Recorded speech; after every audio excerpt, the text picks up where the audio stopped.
Hello and welcome back to another arm swing breakdown. Today we are breaking down the arm swing of Rohan Chittella, competitive men's grass and beach doubles volleyball player. I believe he also plays indoor, but today we're going to be looking at his jump serve. So, this is somebody who's had a lot of experience and is pretty athletic, so he already has a good foundation for his swing, and so we're just going to go through it real quick and see it. Yeah, that's pretty good. Now, there's a bunch of things that pop out right away. I guess a few things, not a bunch. And the first of which is the approach. We always start with the approach because the approach is the setup for the swing. If your approach is inefficient for any reason, or there's anything that causes you to be off balance, or compensations of any kind, then your arm swing is always going to suffer as a result. That's just how it works. You cannot have a solid swing off of a poor setup. And that just is in terms of optimization. You can still swing pretty hard even on a terrible approach, but let's try and get closer to optimal. That's what we're working on here today. So we got a nice measured approach, arms come back as a controlled penultimate step comes in. And this penultimate step isn't as far as a lot of coaches would suggest you to step,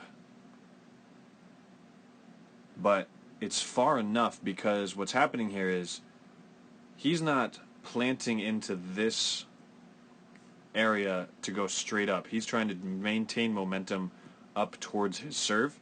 So we're not going to worry about the distance that he's covering because he gets right onto the ball under control. The one thing that we will focus on is when the arms come down, where is the last step? So right now, arms are pretty much at the bottom of the rotational movement, but the foot has not yet, the block step has not yet touched down. And that will severely limit the amount of power that he can generate in his jump. That being said, you can overcome that with just pure force production. It just is less efficient, and as a result, it will probably result in a compensation going into the arm swing. So what we would want to see here is, as the arms come down, right when they reach this bottom position, the foot should be down at the same time, and thus all the downward inertia generated with the circular motion of the arms as you swing your arms, that impulse should be absorbed with both feet, and then using the elasticity of the muscles, you can use that force to jump higher. So, first step, get that foot down earlier, block it, punch the ground with it. That's how you should think about it. And then as they come up, we got this nice draw. So this is a pretty typical draw that I see a lot of Americans do. A lot of, this is actually, a lot of Brazilians do this move as well. I would consider this a high draw because the elbow, if we draw a line through the shoulders here, the elbow is higher than the shoulders. However, because there's not any force on the shoulder right now, this is essentially just lifting your arms up above your body. And what happens is, you can see here, as the draw happens, the elbow comes back and down until right before initiating the forward motion of the swing, everything is in line. I would prefer that this happens sooner. I would prefer that right as these arms come up, this elbow isn't drawing up and back, it's drawing down and back. There's a more extreme version of this. That's the, just in my opinion, the easiest for people who have already done high draw a lot in their life. There is another version where you can bring your elbow really far down, almost like a close row to your body. But at that point, it extends the motion, which means that it takes longer to complete a swing, and therefore is more difficult. The reason why people resort to this, keeping your elbow high, is because there's less distance between you and the ball.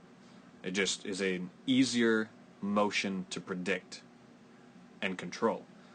Next, we'll talk about hip-shoulder separation. So right here, hips are pretty level.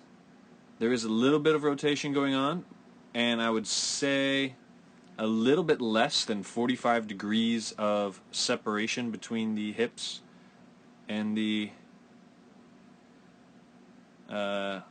shoulders. So, nope. Excuse my lack of fluency on the Coach's Eye app. So here versus here. Yeah. So ideally we would get a little more hip separation here and have these shoulders rotate around a little more. And then when the motion starts, we have a little bit of counter movement, but it's really not a lot. There's like as the hips start moving forward, the shoulders already starting to move forward, so we're not getting any of that stretch through the core right here. So it's just limiting the total amount of power that can be produced. And then the last thing that is I see very commonly but is a power killer is as this swing initiates, so as we go from the draw position to the forward position, you can see how kind of disconnected this part of the body is from this part. Sorry, from this part. Essentially what's happening here is all of the arm swing motion is being generated from the core. The hips and the legs have almost just completely stopped assisting. It's just a counter movement at this point. And the separation would go a long way towards reintegrating those two parts. Next, and this is equally as important as the last one, you can see right here, shoulders are here and elbow is in front. So the elbow comes through early. This gives your tricep much more focus. So essentially the tricep is doing more work. This also protects your shoulder, the front of the shoulder specifically. So essentially what's happening here is the pec is contracting to produce stability at a shorter range, which is probably where Rohan is more comfortable. What should be happening is this elbow should be staying mostly in line with the shoulders all the way through until contact. We do have a good shoulder tilt here. That is a good thing to see. Very slight difference of angle on the shoulder. I've already talked about how that doesn't really have a huge impact on safety. And then last but not least, not a whole lot of follow through. And that does also tie into not having a lot of hip-shoulder separation to begin with. You won't follow through as much because you're using mostly arm. Yeah, if you don't get that separation. If it's not a core-generated movement, then the arm is doing all the work. So if it's core and not arm, what's going to happen is on the follow-through, this is going to keep going all the way through. Instead, it comes down this way. And the reason why I know that this is not just due to him trying to hit this way is because the ball ends up going to the left. If he was trying to hit the ball to the right and thus cut his thumb down, you would see it right away. Yeah.